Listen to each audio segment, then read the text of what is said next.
So, gagawa ko ng leche plan kasi nga, ibisita yung aking brother-in-law and kasama yung asawa niya at mga anak. And magpapadala ako ng leche plan sa kanila sa Musapa. So, gagawa tayo.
Marami kasing pinadala yung aking biyanan. So, in return, kailangan kong gumawa ng sweets at ipapadala ko sa Musapa.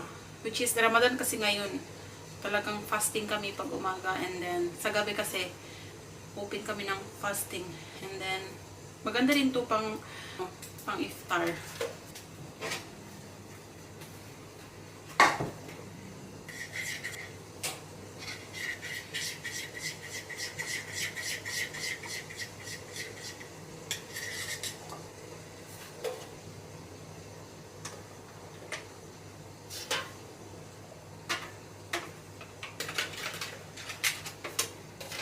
Set aside lang natin to after natin maglagay dito.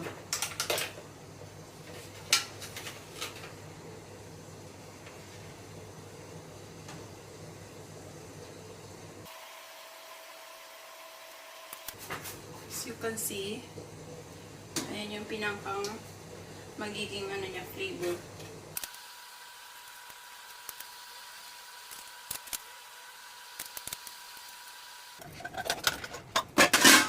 Painit na pala muna tayong tubig.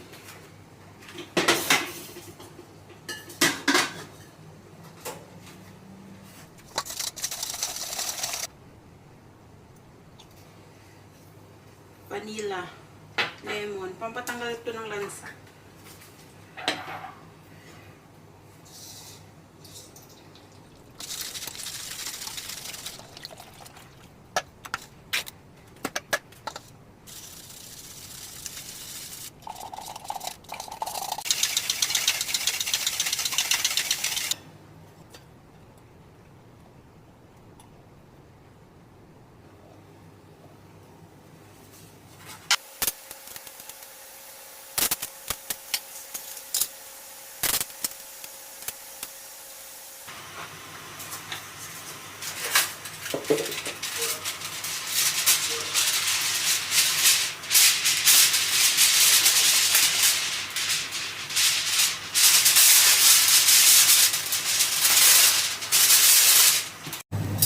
So, ayan na yung naluto kong leche plan. Nasarado ko na yan. And then, binuksan ko to para maipakita sa inyo. Ayan siya.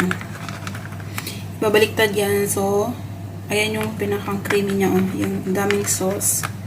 Sinadya ko talaga yan para, di ba, mas masarap. So, maghintay na lang ako ng aking bisita. The next morning. As you can see, ito na yung bala ng aking sister-in-law and brother-in-law. Hapon, kagabi pala. Hindi na ako nakapag-video kagabi kasi nga sobrang busy ng inyong Inday, o diba? Ang Inday is yun na ninyo nagkag-kag-kag na kagabi. Hindi na alam ko anong gagawin. Kasi nga mag-isang buwan namin hindi nakita yung mga bata. So sobrang excited, laro-laro dun sa anak ko. Diba? Kwentuhan, chismisan, mga ganun, itchitira-chitira kung ano nangyari sa India. Akala ko talaga nakaintindi ng Malayalam. Pero syempre, pag inito sa bahay, English man yun sila. So, first batch nung last month, nauna yung brother-in-law ko pumunta dito. Mayroon na din pinadala yung aking, yung aking biyanan na babae. Which is, hindi ko na video kasi nga hindi ko alam ba't hindi ko siya na-videohan, no? And then, ito lang talaga. So, ito yung pinadala ng aking biyanan ngayon. So, unahin natin yung langka. Fresh from India. As you can see. Ayan. Siyempre, ang papaya, hinog na rin siya. Diba? Hindi talaga ako nakakalimutan ng biyanan ko. Alam na alam niya talaga yung mga gusto ko. Papaya.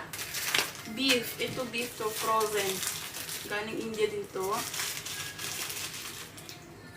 Diba? Beef. May nabibili naman dito. Iba kasi ang lasa sa beef ng India kaysa dito. Pakistan beef kasi binibili namin. Hindi siya malansa pag Pakistan beef. And then, pag bumili ka dito ng mga Indian beef, malansa. Hindi ko alam bakit. Sabi ng asawa ko, hindi naman ako kumakain ng beef, diba? So, ito ay Indian beef. And pateri. So, ay galing sa sister-in-law ko sa bahay nila. May pagawaan kasi sila nito. Pateri. Nakaraan, maraming binigay. Ngayon, 2 packs lang. Ayan. Dry shrimp. Meron pa ako nito, pero hindi ko alam bakit ako pinadalan ulit ng aking biyanan. Dry shrimp. And then, basta, powder yan siya. Nilalagay sa mga sambar, pickles. And syempre, hindi ako makakalimutan ng aking biyanan. Ito yung aking sambar powder. Look at that. Ipapakita ko sa inyo, ha. Para maniwala kayo sa India talaga. Ayan, oh. Ayan. Nakalagay. 10 rupees. 10 rupees. Diba? Galing pang India. Ito naman is pickle. Para sa pickle. Wala siyang nakaano. 50 rupees. Ang mahal naman nito. As you can see. Ito naman is ano ba to? Hindi ko alam kung ano to. Ito ay look at that. Pamintang buo. Sa kanila is tulasi. Pupunla ko to. Buto to eh. So, meron akong sangig. Hindi ko alam kung ano bang... Basta tulasi din naman siya sa English. Pero kung sa atin tawagin is sangig. Then ito ay pickles. Mangga. And lemon. Lemon pickle. Gawa ito ng biyanan ko. And then, ito ay mango pickles. Alam na alam talaga niya ang gusto ko. And then, ito naman is dry fish. Hindi ko na siya bubuksan, ha, kasi nangangapit ang amoy. Nangangaway ang amoy. Snacks. Nabuksan ko na yan kagabi kasi nga gustong-gusto ng aking anak. Ayan yan ang snacks sa India, ha. Ito din.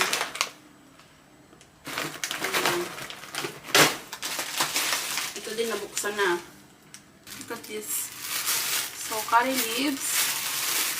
Diba? Indian fresh curry leaves. Para yan sa mga curry-curry na ilalagay. Anything na panlutong India, pwede itong ilagay. And then, ito pa pala. Ito ay masala. Hindi ko na siya bubuksan kasi nga nangatang-tang na, oh, nangausik.